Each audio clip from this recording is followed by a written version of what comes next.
Welcome back to another episode of Gator Diamond Pod. Join my co-host Adrian. Adrian, this weekend we swept Air Force. Got another. We're 3-0. Now to start. What do you think? As expected. Sorry about your Air Force guys getting swept, but they put up some good games, good guys, good guys. I like the part where they salute during the national anthem. I thought that was really cool. I posted about that on X. I tried to Yeah, no, put a picture. your video was so funny because it was so blurry, but it It was was good very though. blurry, It yeah. was blurry, but it was good though.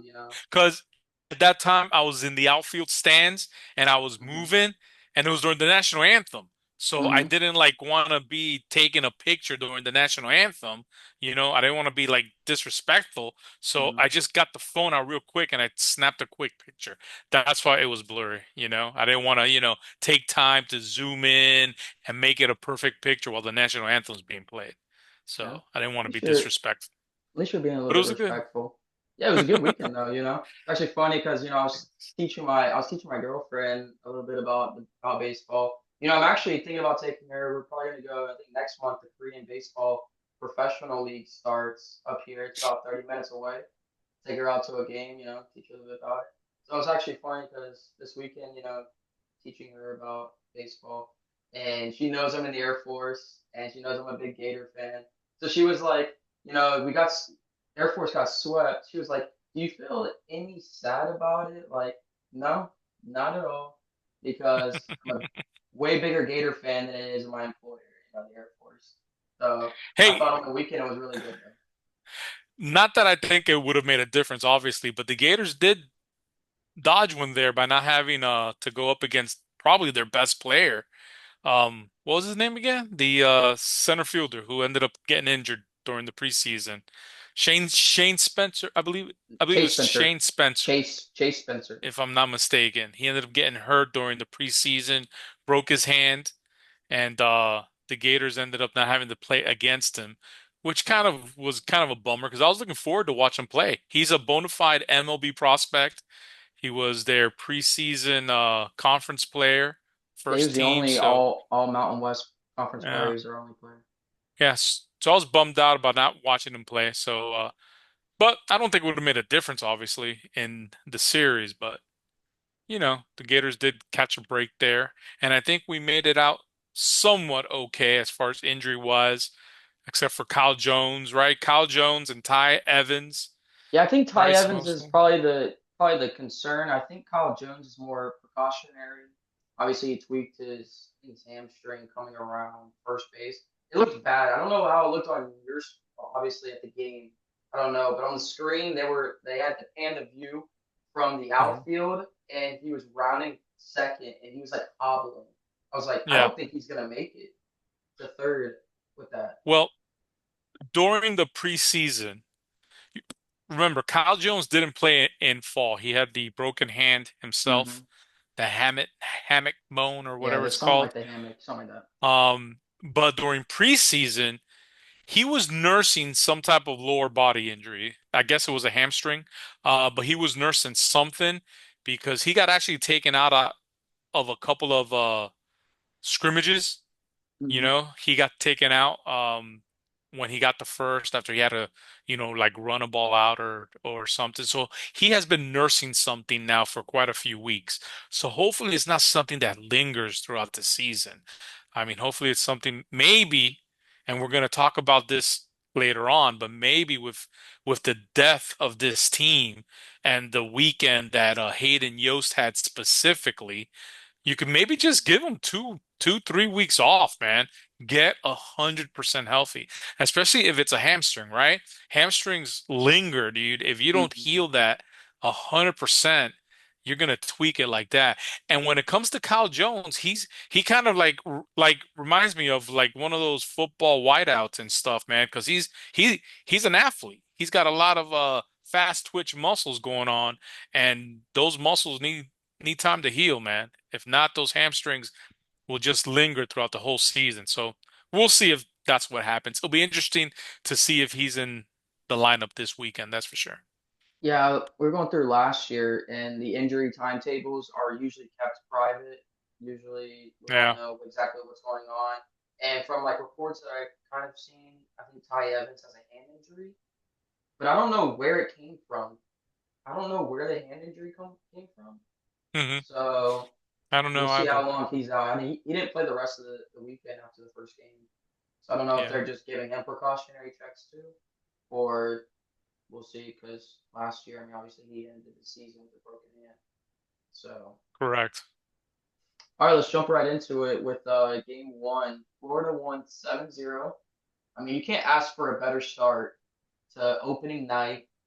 What was it? Preston Tucker throughout the first pitch opening night Preston Tucker throughout the first pitch, man. Gator came back. great. You know, it's showing how Solly keeps bringing back these Gator greats to throw out first pitches, or even Yeah. Michael Byrne at first base now. They have Mike Rivera as the as what do they call the student assistant coach? They come back and Yeah. they kind of learn how to coach a little bit because Michael Byrne is actually just rehabbing from an injury and he's joining the team with that. But maybe we'll see if he stays in triple or I think he's in triple double A. He might stay with that, or you never know. He might just get in right in the coaching. And now Mike Rivera obviously got upgraded to his role now with player development. So it's obviously really good to see them bringing back the 2017 team, seeing Michael Byrne out there. No, for sure. For sure. Yeah, but yeah, so 7-0 Florida won. We obviously had talks about Liam Peterson facing a Gator lineup for almost 5 months straight. He wanted to see new action, and I think he checked all the boxes this weekend. He went 6 innings, 2 hits, 1 walk, 11 strikeouts. I mean, you can't ask for something better from your Friday night starter. I mean, Yeah, I he mean, was. it's exactly what you want out of a Friday night starter. It was the first time that Liam's been back on the bump since the rough time that he had out there in Omaha, obviously. So it was good to see him pitching well. You know, what struck me was that he hit 98 a couple of times, Chris. Now, opening night, he was pumped. He was pumped up, and he was consistently 95, 96 and bumped it up to 98 for a couple of strikeouts. Uh, in the last inning, he was still 93, 94 consistently.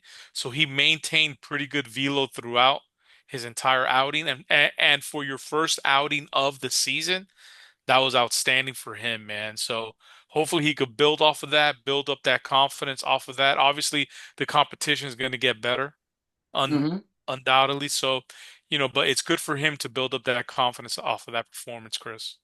Yeah, no doubt. I actually have some stats on that. I kept his velo tracker in the first inning. He only threw 9 pitches, 2 strikeouts, sitting 97, 98. Second inning, 97, 98. Third inning, 96, 98. Mm. Fourth inning, 95, 96. Fifth inning, 94, 96. And then fifth inning was 93, 95.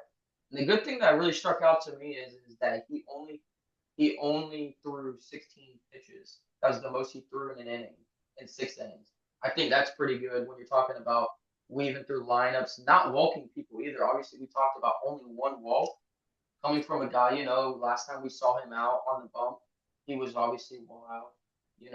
Playing against Texas A&M, obviously, he had to wait till what? What time did the game start? I think 11 p.m. He was Texas waiting. A&M? Yeah, that was awful. Yeah, I was waiting all that time. So it was good to see him to get back out there for that. For hitting Awful. wise, I mean, you couldn't ask for some better lineup. You talk about next man up, players doing their job. Kobe Shelton went 2 for 3. Bobby Bozier went 2 for 4. Abe Curlin went 2 for 4 with 3 RBIs. Brody Donay went 2 for 3 with a big bomb. He's on that slider, first pitch, got the Gators going, and Yep. and he had a big weekend. Congrats to him on SEC Player of the Week. Well, we have been talking about him, I mean, if people follow our post on X, he's had a great spring, a great preseason out there. We went in depth, and it's funny because they talked about it during the broadcast, and Yep, the people have swing. had Yep. People have picked up on his stance, obviously, but Mm-hmm. we've been talking about that here for about 2 months now, how he widened up his stance. He has no big leg kick. He's got no stride. He's basically just, loading up his body a little bit and then making his swing decision at that time. So it cuts down on his swing and miss. He's making more contact. He's not striking out as much as he used to, obviously. And as long as he makes contact, I remember one of the posts that I put out there was when he hit a double in the right center field gap in a, in one of the scrimmages. I posted, if Brody takes sliders to right center field like that, he's gonna have a massive season. There's Mm-hmm. no other result possible. None. Okay, Mm-hmm. because that's how he gets himself out, is trying to pull those outside sliders, roll them over, or just swing and miss completely. Okay, Mm-hmm. if he's developed the discipline to lay off them, and with his widened stance now, be able to just make the decision to go with it to right field, he's gonna have a massive season, man. Just completely massive. So, and like you like to say, Chris, this is his what, Chris? His His money year. His his money money year. year, man. He's gonna make So some money as this year. I mean, I don't. If he might have already made some money now. You never know. you know There's what? probably some scouts looking at him. It's a Like, long season. It's a long season, but if he maintains what he's doing now, and he's gonna have, some rough patches. Remember last year though, every time he had a couple bad games, he would come and change his stance. So I definitely don't want to see that at all this Chris. I mean, at all this season, Chris. If he has like one or two rough games, which is gonna happen, right? He's gonna go over. He's gonna take a couple mm-hmm. Ks one game. Okay, who cares? Stay with what you're doing. Okay. Stay with what you're doing. Don't come changing now your batting stance again. Stay with what you're doing and just have confidence and trust in that. And he'll be fine. He should not have any prolonged slumps this year with the approach that he's taking at the plate, Chris. That's the most important thing, man. Yeah, I just want to hit on two more freshmen left of game one. Caden McDonald and Jackson Barbary got their first Gator pitches, Appearances. appearances, and they went. Caden McDonald went 2 innings, 1 hit, 1 walk, 3 strikeouts. Barbary came in. You posted the video. That electrifying 95-mile-an-hour fastball to be able to get Yeah. that last out. 1 inning, 2 Ks. I don't think you can ask for a better start or a better start to your season as a freshman to be able to come in a game like that and be No, able to, man, just be Barbary. able to throw, just be able to throw. Yeah. Yeah, Barbary reminds me of like Pedro Martinez. Kind of, short in Mm-hmm. stature, kind of skinny, but when he releases that ball, man, boom, it explodes out of his hand, right? That's what Mm-hmm. Barbary does. So he looked good out there. But I want to talk about Caden McDonald, Chris. We talked about him on this podcast, like the last podcast before the Mm-hmm. season started, right? I say freshman, but he's a redshirt freshman because Redshirt obviously he was freshman. hurt. He was hurt all last year. Yeah. So. Yeah, I believe he had the Tommy John going Mm-hmm. in fall of last year. So Mm-hmm. he came back and we talked about him on this podcast right before the season started. I said how he had been progressing real nicely throughout preseason. Mm-hmm. As a matter of fact, I remember in fall he was going two ways in fall. He was hitting and he was pitching. When he Mm-hmm. would pitch, he was like 88, 89, Chris, to be honest with you. Then preseason rolls around. He's not hitting anymore, okay? During the preseason scrimmages. Now he's solely pitching. And I noticed that his velo was ticking up. It had gone down to 90, 91. Lo and behold, towards the end of the season, he's now coming in at around 93, sometimes even topping 94. And what I Mm-hmm. like about him is his delivery, Chris. He has a very deceptive delivery. Okay. He kind of hides the ball and then he kind of like shot puts it. That's how I best describe it, but it kind of explodes out of his body. If you're a hitter, you really can't key on it until literally the ball's on you. So I like that about his delivery. He looked really good, man. He went two scoreless, right? He went Mm-hmm. two scoreless innings and looked real good doing it, man. I said he was going to be a dark horse to have an impact coming out of this bullpen, and he definitely has the possibility so far to be one of those guys, man.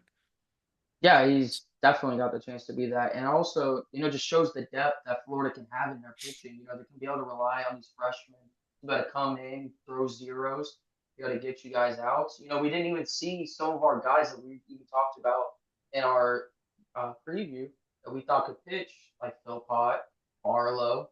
We relied more on some freshmen like King, Hmm. Marbury, McDonald, and then we also got to saw Luke McNeely in the next game as we roll into game two. Gators won 10-4. This is a bigger one. The Gators only had one bad inning, that 3-run fourth, or 3-run third inning, I meant. And obviously it was the bunt, and Donay threw it into the outfield. It was obviously started, though, by a hit batter, and then a single next pitch. And then Donay goes into the outfield. They scored 2 runs, and then they ended up scoring one more. But Jay Clemente in this game went 6 innings, 3 hits, 2 earned runs, 0 walks, big zero from him, and 8 strikeouts. I thought that was huge from him because you look at it now. Liam Peterson went 6, and now Jake Clemente went 6. What did we talk about we talked about it in our post on Twitter was is that we had 5 quality starts last year. We Yeah. already got we're getting game 2. We already have 2. And in my opinion, I'm counting game 3 when we get into it. Pierce Capalla, I'm counting that as a quality start. I don't care if he didn't go 6 innings Hmm. because it's usually I six think it innings of is. it's is it considered still a quality if it's 6 innings of 3 earned or less? Yeah. Yeah. That's Because the I'm giving it a quality definition. start already, of course. So Gators are at I 3 think it with that when we falls. get into that. Well, But we also, Chris, game three was a 7 inning ball game too. So 5 innings out of seven, 7. that to But me does is a that but quality does that get start. in does that get into a factor though? As usually games are 9 innings? Because this wasn't a makeshift 7 inning game. It was supposed to be 9 innings. But Florida Yeah. just obviously run-ruled them, and Exactly. Exactly. Yeah. so you give into Exactly. a factor of 5 of the 7 innings were shut out by Chris Paula. But yeah, But so go ahead. real quick, Chris, when I saw that post by Nick Delatorre that basically we already had 2 quality starts in the first 2 games of the season, and that last year there was 5 total for the whole year. When I Shows you read how that, bad. Yeah, it shows you I how was bad like, our the pitching "Ooh, was. We was just not reliable, and then we were having yeah." to get into our bullpen too much. We're relying on too many freshmen. We're having to work Brandon Neely as hard as we pretty much did. Hey, Brandon Neely was actually in Gainesville this weekend. So you got to watch the Gators and on opening night. I thought that was pretty cool to see But that. so then through the first 2 games, the Gator pitching staff had 30 strikeouts and two Mm-hmm. base on balls. A 30, a 15-to-1 ratio. So strikeouts I to base on mean, balls. we That's talked about that. that I mean, last year. yeah. I mean, even though Air Force was is in a rebuilding mode, let's Mm-hmm. just be honest. All right. They're in a rebuilding mode. The competition is going to get a lot better than Air Force. Probably not even this week yet, still. Okay. But moving No. forward, it's going to get better, obviously. But still, that's very impressive because we know that last year it really didn't matter who was in the ball game sometimes. We would walk a lot of people, Chris. And how about the hit by pitches? We would have at least what, 2 hit by pitches every ball game. What it could I posted this we talked about this on the podcast that I posted the stat of like I think we had like 80 Oh, 80 80 nuts. It hit was crazy. batters. Yeah. I think 80 or 90. That's insane. It I was it was awful. It was awful for sure. But yeah, let's get into some hitting with that. Go ahead. Player that really that's stuck out the most. We talk next man up. Guys get hurt. Hayden Yost comes into center, starts this game off. He goes 4 for 5. As your 9-hole hitter going 4 for 5, 2 doubles, 2 singles, 3 stolen bases. He had 4 on the weekend, 4 for 4. Let's also talk about Gators are at 14 stolen bases so far this year. We had 43 last year total. We had Hmm. 43. So what? We're about a third of the way there already, just one weekend in. Yeah. It's good. We It's gonna be talked shattered from that game. we talked about it. Sully wants to run, and Sully's taking what he can get. Sear obviously had some. I think he had some misreads on that. So Yeah. because Yeah. he could have Yeah. been picked off twice, but he actually made a good move. Was it game 2? I think it Yeah. was In game game two two. He had and the getting the the interference. interference. Yeah, so he obviously with that, but Base obviously running don't. was rough. Base running was rough the entire weekend.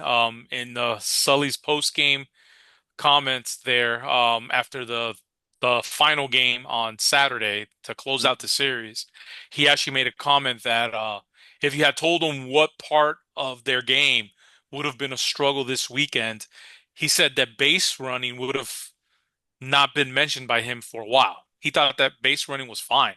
It had not been an issue the entire preseason during scrimmages. And I could pretty much attest to that. Sure, they had runners thrown out by Luke or by Brody, trying to steal. But as far as base running blunders, getting picked off, just bad, like missing stop signs and stuff like that, that really didn't happen during preseason. So hopefully that's just the first week kind of jitters as far as base running goes, and they got those out of their system because base running like that, Chris, in an SEC weekend will cost you, man. You know that. That will cost you big time in an SEC weekend.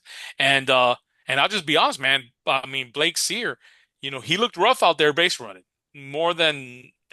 more than just by anybody else. And it was more than just one thing. He had a handful of blunders out there base running, and that might be the thing that might hold him out of the lineup a little bit sometimes. It's a Hmm. lot of depth in that outfield, Chris. So that's got to get tied up by everybody, man. Everybody's got to tie up that base running. You can't be giving away outs, man. So hopefully that doesn't become an issue. Yeah, Gators were 14 of 15 this weekend. The only person to get thrown out was Shelton, but obviously some of those weak plays we talk about don't come in the stat book. Like they talk about some plays that you don't see in the stat book, but they make amazing plays, but you're never going to see it.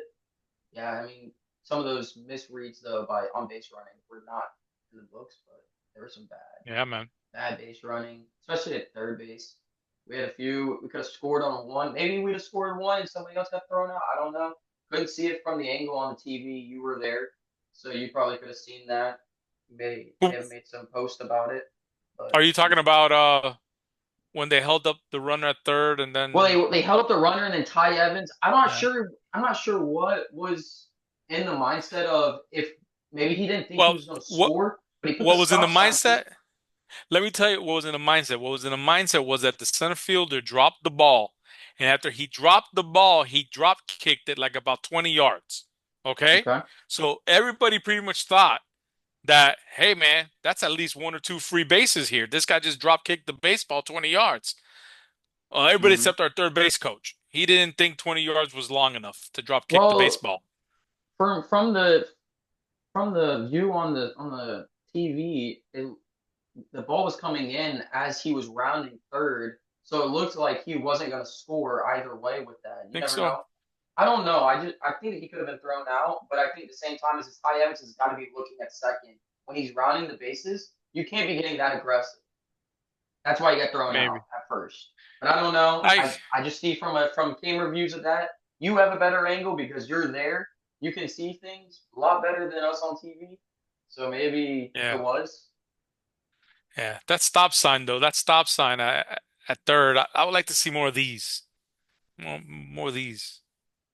Or we can bring up the Arkansas series last year where Let's, where let's go to game three, Chris. Let's go to game three. Let's check out game three. hey, Donate 3 for 5, double, home run again, 3 in 3 games. Yeah, let's get into game three. Game three of the doubleheader. Gators run ruled 11-1, highlighted by Pierce Capola going 5 innings, 1 hit, 0 earned runs, 1 walk, and 12 strikeouts. 1 hit batter as well. I mean, coming back, you're showing that kind of stuff. Florida's pitching this weekend was 25 innings, 4 earned runs, 47 strikeouts, 3 walks. Now look, back to the Air Force to me, the Air Force hitters, and we talked about it on this podcast last week. We Mm-hmm. had a feeling that they were going to be outmatched at the plate. Okay. We had a feeling about that, and we talked about it here. And that's what happened. Okay. But still, Pierce looked as good as he's looked since fall ball 2 years ago when I saw him strike out nine Gators in a scrimmage in a row. Okay? Mm-hmm.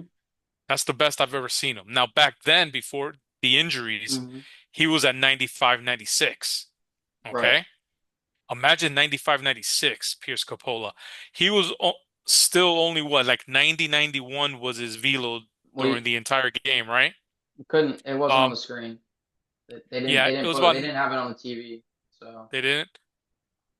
I heard it was about 90 to 91 still, but his command and control and where he was biggest. spotting that fastball and then his slider wa- was outstanding. And when you're 6'8", okay, even 90, 91 looks harder than that, okay, when you're 6'8", because he's extending so much. And by the time he Mm-hmm. finally releases that baseball, he's already cut the distance to you by about 2 or 3 feet. So imagine at 95, 96 now, though, right? That's why he was a projected first rounder 2 years ago. Right. But he looked fabulous, man. If he could build off of that performance. Whew, lights out, man. Yeah, and like you said, that is a quality start. I don't care what anybody says. I think Nick Delatorre had it down as a quality start because I think he mentioned it, right? So 3 of 5 already. that's Three. three quality starts out of only five last year, right off the bat. So that was outstanding, man, by It Pierce. was. It was. I mean, we can highlight some guys from the weekend. Ineos went 6 for 9. When you talk about a lineup that's so loaded, so much depth. You mentioned this last podcast, Adrian, about how much we have. We have freshmen that we can put in this lineup. We have guys that are coming back like Yost, Wilson. Even Wilson got the start in Yeah. game 2. He didn't have too much of a good showing, but I mean, still his bat can always be high. He was fooled a lot on they just went slider heavy on him. It's the first at Yeah. bat was just a 3 pitch slider and struck him I out. mean, But I it mean, happens. Yost is a guy that we saw last year come in for Evans when he got hurt and was able to just go on a tear for a few games, and then he gets hurt. Comes back this year, somebody gets hurt. He comes in 6 for 9, 4 stolen bases, 3 doubles. That's one of the guys. And then Brody Donay, of course, obviously hitting 700, player of the week. I mean, those are some really two Look, guys I really like. Who'd you really for, like this weekend? If you got to go with one guy that stood out the most to you this weekend. well, right off the bat, just to answer that question, I'll just say Brody, obviously. Okay. Because we all dig the long ball, right? But you mentioned it about the depth of this lineup. And we had been talking about that since fall here. That was one of the first impressions that I had back in fall was that, hey man, this is going to be one of Sully's deepest teams that he's had here. And then as preseason went along, I made further comments to the effect of this is going to be one of Sully's deepest teams. Now, it might not be the most talented though, right? I made that comment. It might not be the Mm-hmm. most talented, but it's going to be one of his deepest teams ever. And I think this weekend, right off the bat, you saw a little bit about what that means. What that means is that in my, for me, Sully could put 12 to 13 names in a hat. Okay? Pull them out 1 through 9 and just make a batting order like And they're that. still producing. They will still And that, produce. well, that batting order is going to be pretty much just as good as anything he could put together. And even if he just pulls random names out of a hat, 1 through 13 names there, he could probably still fill pretty good all of the positions with players that could play those positions. Mm-hmm. And that's what I meant by the depth of this ball club. Okay? Is I mean, heck, you could even probably see Brody hitting leadoff. There's been people that do that. Analytically, they put their big bopper hitting leadoff. That was a thing back a couple of years ago, right? So technically, you could mix and match this lineup. You could have different guys playing different positions, position flexibility that we've talked about here, especially now when they cut the scholarship numbers. That's going to be huge. But what the depth of this lineup does is three things. It basically inoculates you, Chris, against injuries. It inoculates you against prolonged hitting slumps, and it inoculates you against having another team put some pitching matchups on you, right? Do Hmm. some lefty-righty pitching matchups on you. Hmm. Especially with the weekend that Hayden Yost had, because he's that lefty stick. Okay. The Gators were a little bit right-handed dominant. But think about it. You had two pretty big injuries right off the bat, right off the first game to your center fielder and your right fielder, and you didn't skip a beat out there with Did guys that not you put skip in, one beat. did not skip one beat. So injuries should not be an issue this year, barring obviously any unforeseen massive season-ending injuries and stuff like that. Prolonged hitting slumps. Sully should feel much more comfortable if a couple if a guy's struggling here or there, go ahead and give him a couple days off, man. Just give him a whole week off. Give him a whole week, just relax, get your mind right. He'll feel very good to bring in the next guy off of the bench, man. And then pitching matchups, right? Pitching matchups. Guys can't work you. Other coaches can't work you with a lefty hit, lefty on lefty, righty on righty, whatever, you could mix and match that if you're Sully off of your bench. So that's what I meant by this being Sully's deepest team. Doesn't have that star power yet that I could flat out see. Now, Brone keeps doing what he's doing. Yeah, all of a sudden it looks like you've identified a star there, right? But it doesn't have that preseason star power. And it was further evidenced by all those preseason listings of, the top 100 sophomores, Hmm. top 100 juniors. Not a lot of Gators were on those lists, and almost none of them were on the upper end of those lists. Okay. So a lot of people don't think that there's a lot of quote unquote star talent on this team, but when it comes through 1 through 13, 1 through 14, Chris, I mean, you'll be hard pressed to find anybody else in the nation that has just 13, 14 position players that you feel really good about any one of them Hmm. playing, man. So that's where the depth comes in for Sully. Yeah, Adrian, you mentioned it really well earlier about guys getting hurt and be able to guys come back. Kyle Jones, Ty Evans, they can take a few weeks off if they need it. Get ready for Miami. Get ready for SEC play. We got Hayden Yost. We got Wilson. We got plenty of guys that we can just put in this lineup, and we know they're still going to produce. It's not like some years in the past where guys get hurt. We don't know how other guys are going to produce. I mean, we didn't know last year when Evans got hurt. We didn't know who was going to take that position. But guys step up and they make a name for themselves, like Wilson and Yost, and they make Yeah. and it pays dividends. Perfect with that. You got to respect that, man. When you get your opportunity, take advantage of it. Take And advantage. Hayden Yost did it because I don't know. I'm I feel pretty confident in saying that, yeah, Sully was going to make sure to get Yost some at bats, get Wilson some at bats, get They do. Nadu some at bats, right? But then lo and behold, Jones has what happens to him, and now all of a sudden Yost is getting two back-to-back starts on a Saturday doubleheader, and he goes crazy. All right, he goes crazy, and now all of a sudden, it's hard not to put Yost in that lineup right off the bat right now. So we'll see. We'll see moving forward, man. But good for him, man. He took advantage of the situation. Take advantage because obviously he probably could start on a lot of teams, but hey, he wants to grind it out. Wants to grind it out for him, and it pays dividends when you get that chance. You gotta step up when you need it the most. Midweek, our favorite, Adrian. Midweek games, man, they matter. Midweek They games matter. matter. They I, matter. I'm gonna get a t-shirt. I'm gonna get a t-shirt that says You that. know what? We need to get this. Merch. You know what? Like the John Rosenthine, the basketball guy. He Yeah, always yeah, yeah. posts like That was cool. he doesn't have one for Todd Golden yet. He needs to make one. He needs to make one for the I don't know what it would say, but he's disrespecting Florida by not having one. But yeah, you need one that says midweek games matter because we hit on that a lot last year because I think it was McKeever from College Baseball Central posted that this is Florida's Achilles heel, is The midweek yeah, games.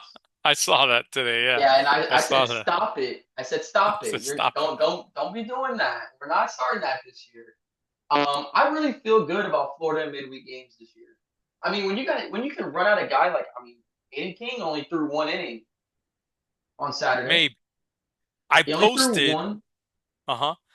He only threw one. I thought that whoever Sully would start on Tuesday would not have pitched this weekend, and I thought that that would be Aiden King, but he only went one. So And there's he's still a back in possibility. Jacksonville. He's going back home Yeah, to back in Jacksonville. Jacksonville, hometown, right? Hometown kid.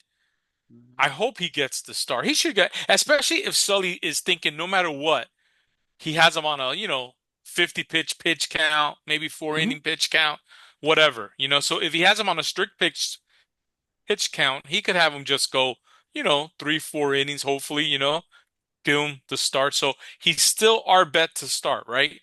You still have Mhm. him to start Tuesday? I hope Okay. Nadeau starts as well. His former team, Yeah, forward. JU. Didn't Jacksonville beat somebody over the weekend, like upset in one of those tournaments? No. Did I not read that Jack correctly? Jacksonville went 0-3 again. They got swept Okay. by West Virginia. All right, so I did not read that correctly then. No problem. No, you did not. It must have been maybe Stetson. One of those Florida schools had a big win. Stetson had one of the best. They had a really good weekend. I don't know who they Okay. beat. I'll get back to you on that. But they I had think a it was a really good ranked weekend. team. I think it And was a ranked team. we play them next week. You had a flip flop. We play Jacksonville this week, Correct, correct. Stetson next week. Stetson always Okay. has a really decent team. Like they're not always great, but they're always competing. I actually had a friend that just committed. He transferred over to Texas Tech. He was at Stetson last year, and obviously with Kyle Jones coming from Stetson as well. So Nice. Yeah, so hopefully I don't think Tuesday will be an issue weather-wise, but Wednesday's weather is a little bit shaky. It's like 80% chance of rain here in Florida A&M. Gainesville for Wednesday. So we'll see if they get that Florida A&M game in. Hopefully, because I know for sure that there's a whole bunch of pitchers that Sully still wants to get into ball games, okay, before more weekends come around. So Because we hopefully got they can Miami get that next game week. in We got Miami next weekend.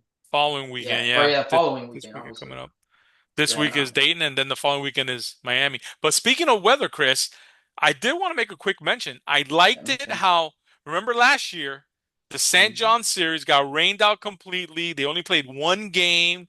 We ended up losing the opener to St. John's. Never were able to avenge that opening night loss Hmm. because they didn't make any changes to the schedule. They had two other rainouts. Remember, they didn't let something like that happen this year. So props off to whoever makes those decisions. If it's Strickland in conjunction with Sully, in conjunction with whoever the UF weatherman is, but they saw Sunday was going to be an issue, and they immediately, man, did not hesitate. Put down the doubleheader for Saturday. I love that decision. They might have to make the same decision against this weekend, Chris. This Mm. weekend, Sunday's looking a little bit shaky also. It's like an early forecast of like 50, 60% chance of rain. So if that's the case, you might have back-to-back opening weekends with doubleheaders on Saturday. So we'll see. We'll see what they do. But hey, as long as they get the games in, man, these guys need at bats, especially a team like this that Sully has with all this depth that we love so much and that we talk about. You want to give as many people at bats as possible. Want to get all these arms in there, all these freshmen in there, like Barbary, like Caden McDonald, redshirt freshman. You still need Chris Rodriguez, a redshirt freshman, hasn't B pitched yet. Miller, You still need By Miller. You still need Frankie Menendez. You still need to see Nico Jansen's. And I'm probably forgetting two or Barlow. three other names. Barlow You hasn't say pitched yet. So look at all Philpott. these guys. Phil Paw hasn't pitched yet. So look at all these guys that still haven't pitched yet that Sully wants to get in there, man. And I want to see pitch, obviously. So let's get these games in. Hopefully they make those decisions again, man. Yeah, right before we jump into Dayton, baseball rankings just came out a few hours ago. D1 Go for it. baseball had Florida at number 10 holding steady. They were number 10 10, last week. 10, 10. Baseball 10, America had Florida move up 1 to 6. Perfect game. 6. Perfect game needs to stick to recruiting. Their rankings, I'm going to say this on the air right now. Perfect Game has the worst rankings I've ever seen. They just keep being they just keep getting worse. Each week Well, they they're just not get worse. taking. Well, listen. How about this? Let's It's just not make a about Florida promise. either. It's not about Florida either. Let's just make a promise then that we don't talk about perfect game rankings no more. You don't We retweet don't them. talk about it. We only I just had to retweet come on D1. I just have to come on the air and talk about how bad those rankings. Just watching, how does a team like Arizona go 0-3, get outscored 31-7, and still stay in the rankings? How does Georgia stay at 4 or go to 4? How does Virginia stay steady at third position? Florida at 11. Yeah. What are we Well, doing? there's about like what, like about 10 different people that do baseball rankings, 10 different publications and Yeah, whatnot. it's So it's basically just look, D1 and Baseball America are the are two your that yeah are, world the yeah almost they're standard year bearers. round. Yeah, they're the Yeah. standard. So, um, but, but listen, a couple people had issues with what D1 did, that they didn't drop Georgia, I think took a loss. And who else took a loss? Virginia took a loss. Exactly. And they didn't drop them, but I don't have a problem with that. No, no, no, That's no. We happened to first Florida in weekend. the past. Yeah, Yeah. first Florida's been weekend. highly ranked.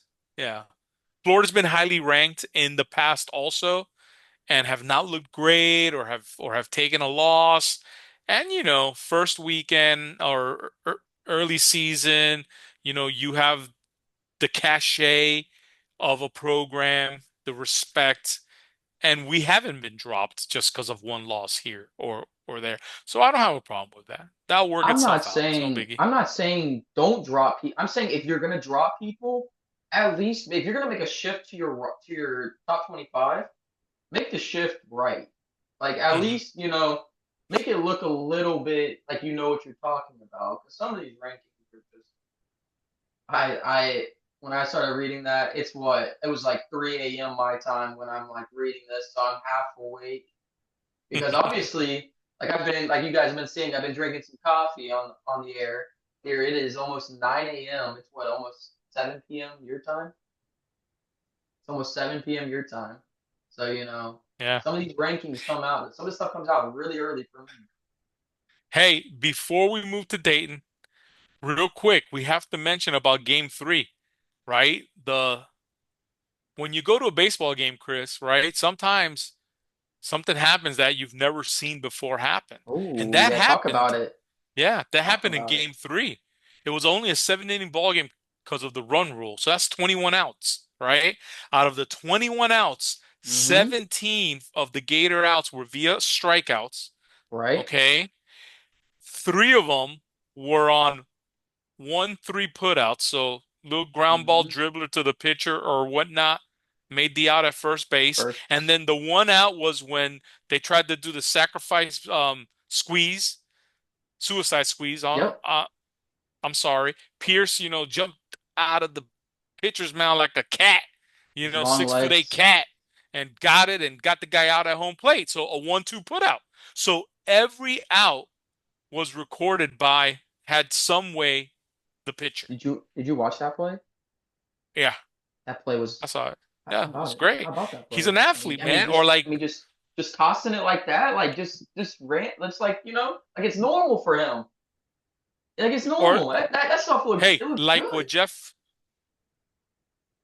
hey, like what Jeff Cardozo says, right? Further proof that pitchers are the best athletes on the baseball field. He always says that Oh, whenever a pitchers are pitcher does athletes something too. like that.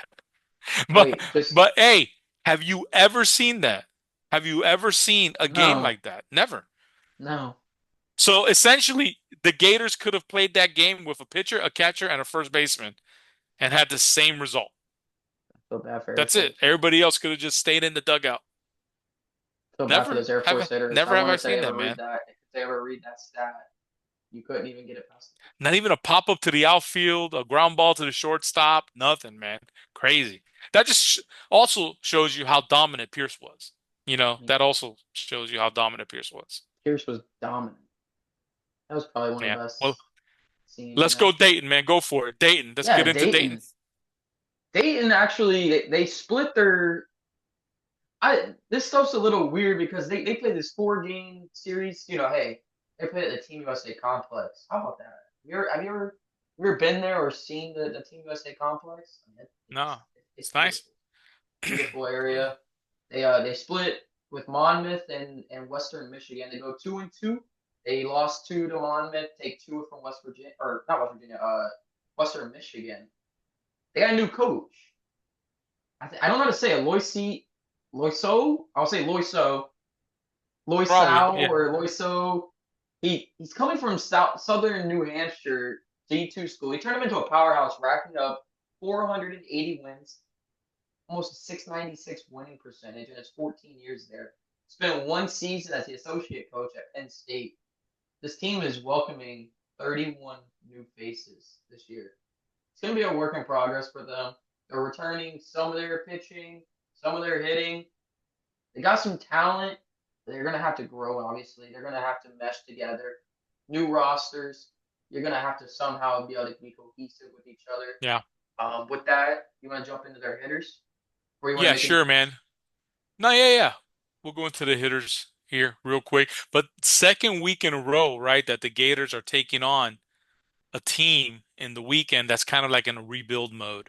I mean, Right. 31 new players to the ball club. Mm-hmm. That just goes to show you a little bit about the era that we're in. When you get a new coach, like Mm-hmm. what they got here, like all your players just leave.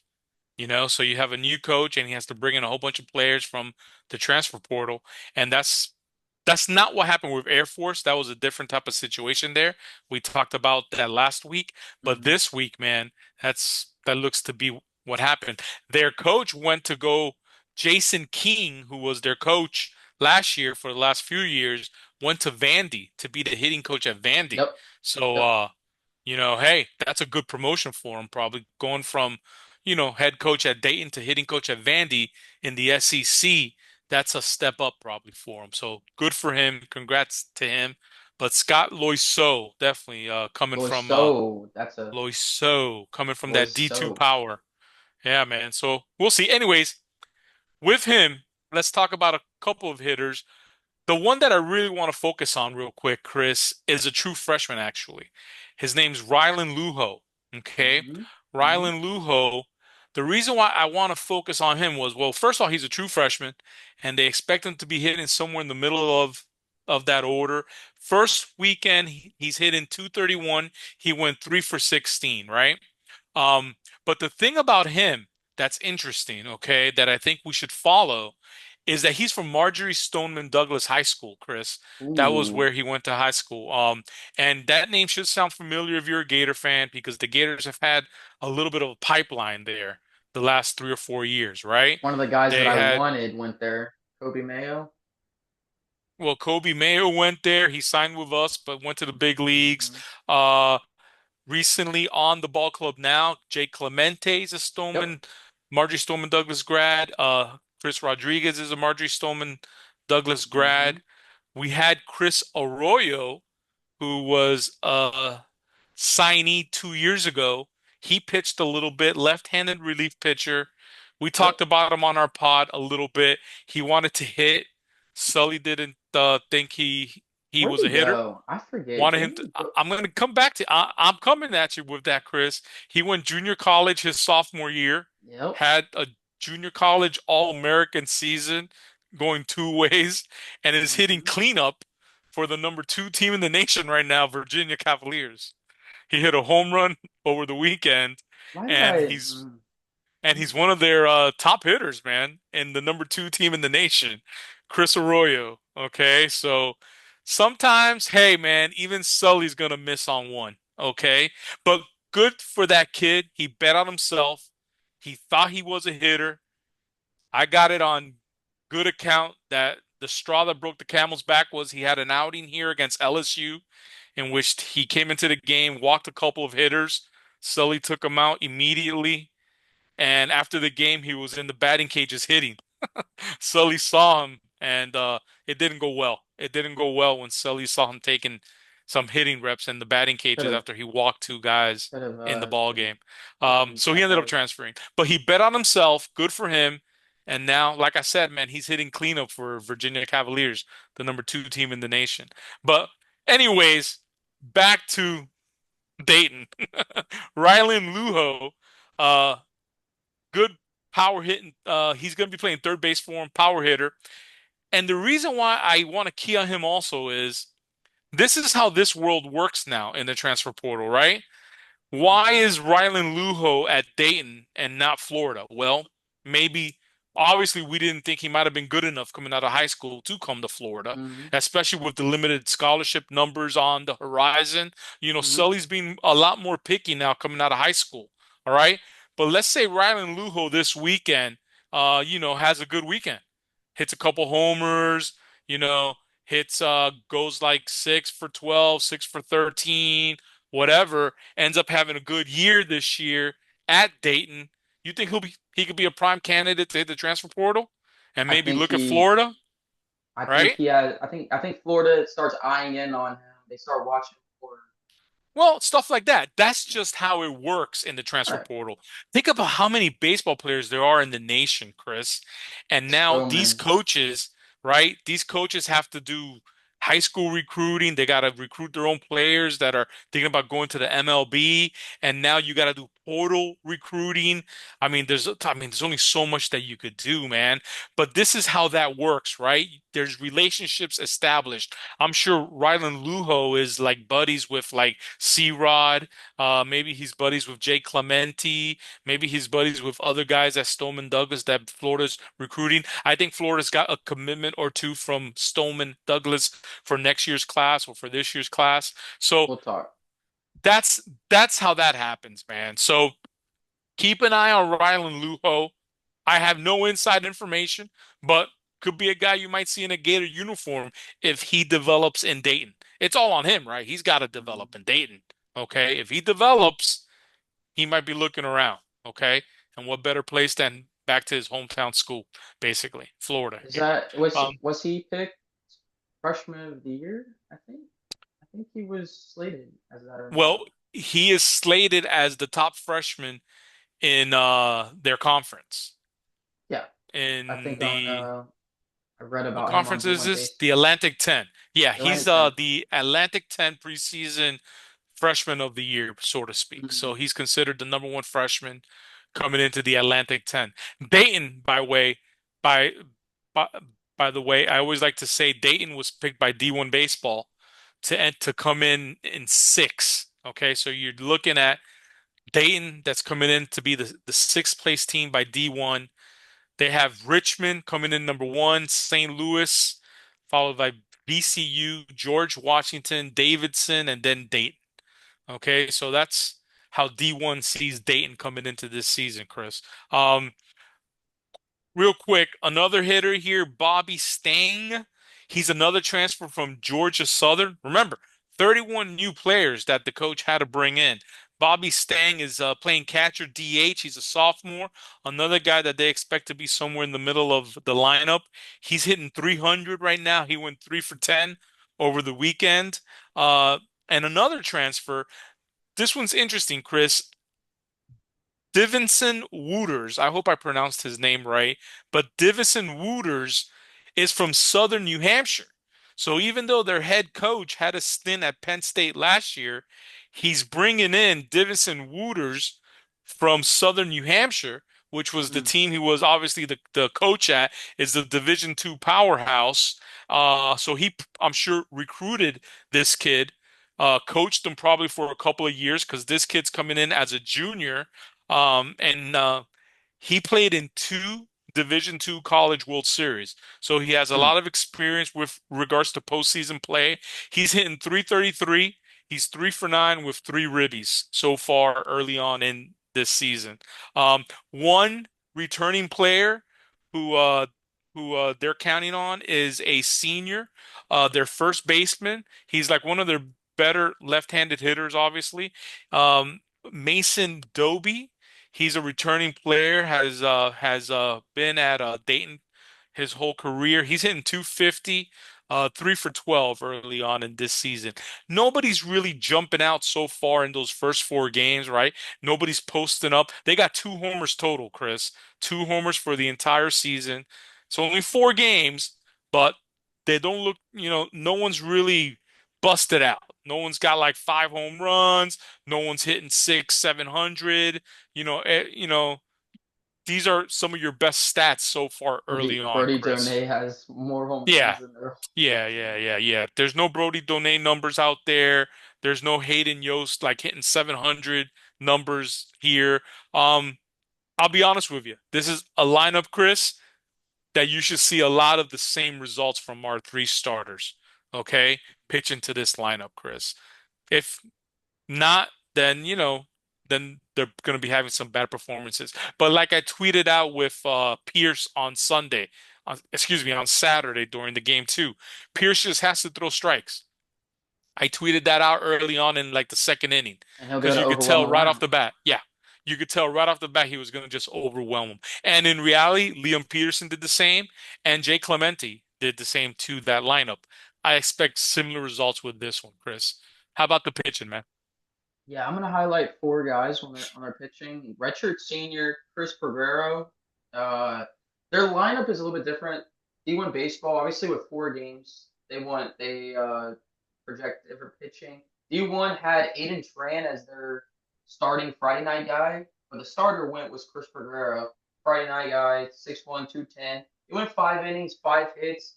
I think it was 4 runs, but only one earned, 3 strikeouts. Another guy, JJ Gaddy, he only went 2 innings that game, 1 hit, 2 earned, 2 strikeouts. He's a veteran guy. He's up to 94. I didn't get the stats on for Guerrero, but he's also a guy that went the second game.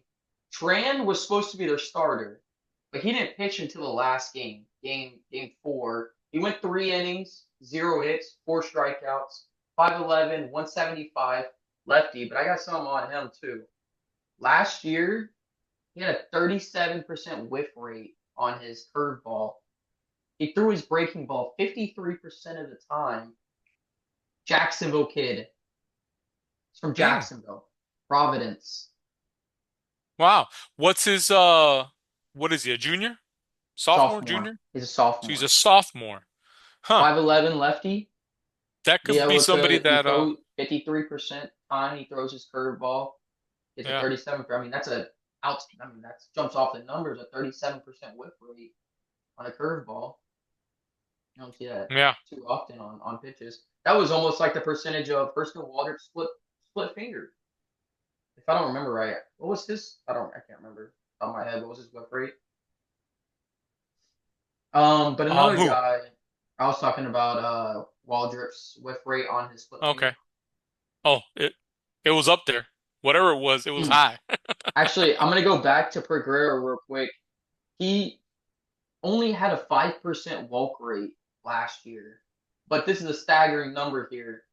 Teams hit 314 off of him.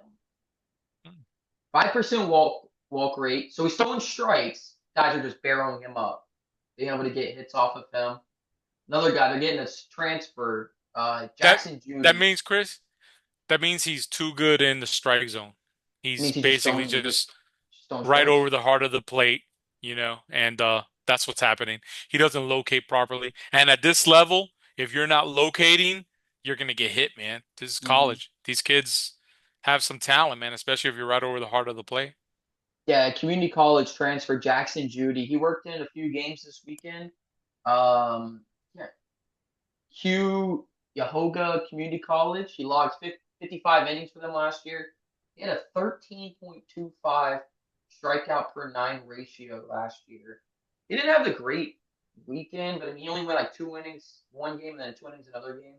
So it wasn't too much. Last guy, Peyton Maleka. He went 4 innings, 2 hits, 2 earned, 9 strikeouts. He was probably their most effective guy this week, and I think he went against Western Michigan. If I have that correct. Should have had that on here. But I mean, he was probably their Okay. most effective pitcher. Throw strikes, be able to get a lot of strikeouts. That's their pitching. Hitting, pitching. So what was that? Go ahead. So that lefty from Jacksonville, Right. you ex he was the one who's expected to go on Friday but didn't, and he came Yeah. in relief. Yep. He came in Okay, and so really. we'll see. It'll We'll be see what he interesting if does. they But start him or it's not. just a weird because it's a 4 game, two double headers. But you would think you would still throw your if you're gonna What's his pitch name like again? Aiden Tran. So Aiden Tran. Look, keep an eye on him too. Keep If an you're a eye. Gator fan, right? Because let's say Aiden Tran comes in the ball game and gives us a hard time. Let me tell you Hmm. what's going to happen. When we're saying good game, good game, good game after Sunday, one of our coaches are going to go, "Yo, Aiden, we're going to keep an eye on you the whole season, buddy. All right? Good luck." Is that You're making, tampering? are you already I don't making know if that's recruiting pitches tampering. right? Adrian, are you making I don't recruiting know if that's pitches tampering. Hey, game maybe our coaches just like watching a lot of college baseball, and maybe they're just going to keep an eye on him just because they like watching college Hey, baseball. I don't know. we're keeping tampering, you know, tampering just happens everywhere, you know. But that's how it is in the Football, portal season. baseball, S- basketball. But that's how it is, right? It's all Hmm. connections. Like, remember Sully said that, I believe Sully gave this, somebody gave this story about Hayden, about Waldrop, that it was the Team USA. Neely was on Team USA with Waldrop, Yep. and that basically it was just like a phone call. Hey, this guy might be looking, and someone made a phone call, and it was just like that. And if Neely's not Hmm. on Team USA, probably Waldrop is never a Gator, right? So I heard a story like Speaking that. of So, speaking of that, Liam Peterson actually spent some time with the Southern Miss head coach this year during the summer with Team USA. He's talking mhm. about it on his Florida Victorious thing. The thing he said he wants to learn is a split finger. I wish he would have sat with Southern Miss head coach for a little bit longer because he carved Waldrop into what he was to throw that split finger. I mean, dude's a legend of a coach out over there at Southern Miss. You know, to learn how Mm. to throw that split finger. Imagine that fastball, curveball, split finger. Yeah, good luck to hitters. He might just rise up next year and be the number 1 if he learns how to throw one of those. Good, man. Hopefully. That'd be great. Yeah, predictions this weekend. Go for it. Well, we were Three perfect games. last week. Sweet. Yeah, Sweet. yeah, man. I Come on. mean, you It has to be a can't. sweep. Heck, and if we play FAMU, we should have a 5-0 week, right? We should have a Mm-hmm. 5-0 week. Um, and just be looking good. Who's our midweek game going into the Miami week? Do you have that schedule in front That's of you? Our Stetson. schedule? Stetson and That's somebody else. We play Stetson, and then North we Florida, also maybe. It's usually are always a rotation of those schools. trying to pull it up for you. While you're pulling that up, man, Miami looked pretty good. They swept their weekend series also, um, Hey, against whoever they played. Jake Clemente versus their Saturday guy is going to be really good. Their Saturday guy actually was pretty highly rated this past weekend. Yeah, I think went 6 innings, 11 Miami's strikeouts. guy? You're talking Yeah, about Miami? yeah. We Yeah. play North Florida. North Florida next Wednesday. North Florida? Yeah, it's usually a rotation of all these Florida schools. But Hmm. But these Florida schools are a lot better than a lot of the schools that, these other highly ranked teams play. We play, and that's why Florida always has a tougher schedule, man, because of the Florida schools that we end up playing. Your Jacksonville Stetsons, North Florida's, Florida Atlantics. Those are always, highly ranked RPI teams. A lot more than what, say, a Tennessee, a Georgia plays. Have you looked at some of their midweek games? They're awful. Some awful teams that they play. Yeah, But Cardoza actually anyways, mentioned that. Cardoza did actually he? was talking. Yeah, he was talking about on the broadcast about Texas or no, not Texas, Tennessee, like Mm, Arkansas. Like these guys are just playing these like almost smaller. And all some of our, if you Warren Nolan is a good site to look at if you want to predict some things and go on quad one wins for baseball. They usually post them on there. I did a prediction thing this year, and they had like 4 midweek games being quad one wins for Florida this year. yeah. Yeah. Yeah. There you go. And that's why you have a high strength of schedule. And that's what got Florida into the tournament last year, man. Hmm. Didn't we have like the number one strength of schedule, right? Yeah, it We were was up. number one, It kept one, fluctuating two. 1-2, 1-2. Yeah. Well, The listen. Griffin Huggis is the Go Miami ahead. Saturday guy. Uh-huh. That's going to be a must see next Saturday against Miami. Jay Clemente Nice. versus Griffin Huggis. Well, before we check out, I just want people to always to keep an eye on what Sully does with the lineups, right? Because Hmm. it's it's always popular to say, hey man, it's a good problem to have, right? But it is a problem nonetheless, right? Even though Hmm. it's a good problem, it is a problem nonetheless. And the problem is that you want to give at bats to Hmm. all the guys that you feel confident in your pool depth of players, but then you also want players to get confident at the plate, right? And the way you get confidence is to give them, string them some at bats so they get comfortable up there, right? They string some good at bats together for you. So that's always the balancing act that Sully's going to be playing with this team the entire season. Okay, he's going to be playing that balancing act the entire year. Because watch, when one player goes 0 for one game, you're going to see people on X saying, "Oh, well, why aren't we playing so and so?" Well, the guy just had one bad game. It's just like You're gonna Liam sit him having for the one next 2 days? bad. It's like Yeah. Liam with that one bad pitching. Everybody's just throwing their hands up. Oh, we should be starting Jake Clemente on. I mean, after this weekend, I mean, our pitching rotation looks pretty legit. That you Yeah. could throw anybody out anywhere. But I think Liam talked about the most that mental capacity, or the mental aspect of the game, and be able to just lock in, load in one pitch at a time, sequence by sequence, know how to pitch to guys. He's not relying on just hitting down the middle. He's hitting hmm spots. He's using that curveball for strikes, being able to keep guys off balance. I thought the mental aspect of it looked really good Yeah. from him. No, for sure, man. But it's gonna be something that Sully's gonna be dealing with the whole year. Okay. He's gonna Mm-hmm. be dealing with and hey, it's something new not only to Sully but to all coaches, because now you have also guys that are on your roster might have transferred in and they didn't transfer in on the portal for free, Chris. All right.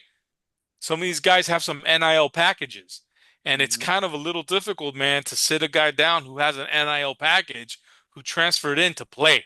Okay, but but but now you might have to tell him you're going to sit down because this guy's playing pretty good right now. This other guy, Product over money. Product you over know, money. so so we'll see, man. Those are all things that Sully has to deal with because it's a lot easier before the NIL to go ahead and say, "Hey, man, you got to hit the pine, dude. All right, somebody else is going to come in for you. You're struggling. You're struggling." Now, you're telling somebody who cashed a nice NIL check to come play baseball here, and that makes Mm-hmm. it a little bit more different. Okay, that creates a little bit more issues there for Sully, so to speak. And he's not the only one dealing with stuff like this now, right? All of these coaches are. But the death of this team, okay, is what we explained about earlier on in this podcast, and it's what's gonna help this team move forward, man. It's gonna be something to look at all season. How Sully plays with that, Chris. Spot on with that. 5-0 week. Calling it. 5-0 week. Yeah, I mean, as long as Mother Nature cooperates, if Four or they play five and five zero. Four games. or 5-0. If they We'll play five say games, they'll win 5 games. No losses. How about that? No no losses, losses regardless of this how many week. games they There play. we go. We can play No losses. And no then it's losses. Miami hate week. Oh, it's going to be a great week. Sully dominates them, man. You got to get to work on those numbers. Sully versus the Canes. They are, woo, I'm pretty sure nasty. I'm pretty sure I just posted the other day. We're 41-17. Solely is over them. Sully? Yes, Solly's 41-17 against Miami. I need to get the Oh, numbers on Florida State though. I don't know that on my head. I only know that one because it was just very fresh. Because I was going at some Miami guy talking, oh, who cares what he does here, what he does there. Oh, I mean, Miami, come on now. Sully's all always right. dominated Miami. And I think in one of the videos he was talking about when he got to Florida was the mindset was is we need to beat in-state rivals. We Mhm. need to beat them out on everything. Players, games, championships. I mean, he's done a heck of a job what he's done at Florida since '08. We'll have time to talk about it, obviously, but then a week or two later after that will be the first SEC series week. And that week, I believe we play Florida State. I think we play Florida State on Tuesday of the Tennessee week. You know, Imagine those I quad hate one that. wins. I hate that. I mean, I hate how we do the Florida State series, first of all. I hate how Petition I've for talked Florida about that. State weekend series. Imagine a Florida Efficient. State weekend series. That'd be Go nice. go put it at the Jacksonville. If you guys, if the only thing that's changing this is that they want to play one game at the Jacksonville grounds, let's play a series there. Then let's just play a neutral site weekend series at the Jacksonville grounds, half and half. Florida usually packs that out. It's usually about 70-30, 60-40 Florida usually because Jacksonville's a big Gator place or whatever Yeah. else. But we'll talk about that here in a couple of weeks. We got Mm-hmm. time. And all in all, hey, let's get hopefully a 8-0 record start to the season. That'll be nice. A lot It'll be nicer than nice. last year. We started off a lot rougher than that last year. That was a rough second week of a podcast to start that. Talking about St. John's only one game. But yeah. All All right. right, man. And it was a good episode. Thank you always for tuning in, joining, liking, subscribing. YouTube, we will turn the comments on this time. I will make sure those comments are on. So if you're on YouTube watching, hit that like button, hit that subscribe, comment under what you guys think. If there's anything you guys want to hear about, we'll talk about it. That's all you guys have to do. Apple, Spotify, we love you guys, and we'll see you guys next week. Go Gators! Go 5-0 go week, Gators. 8-0. We'll see you next week. Go Bye Gators. bye.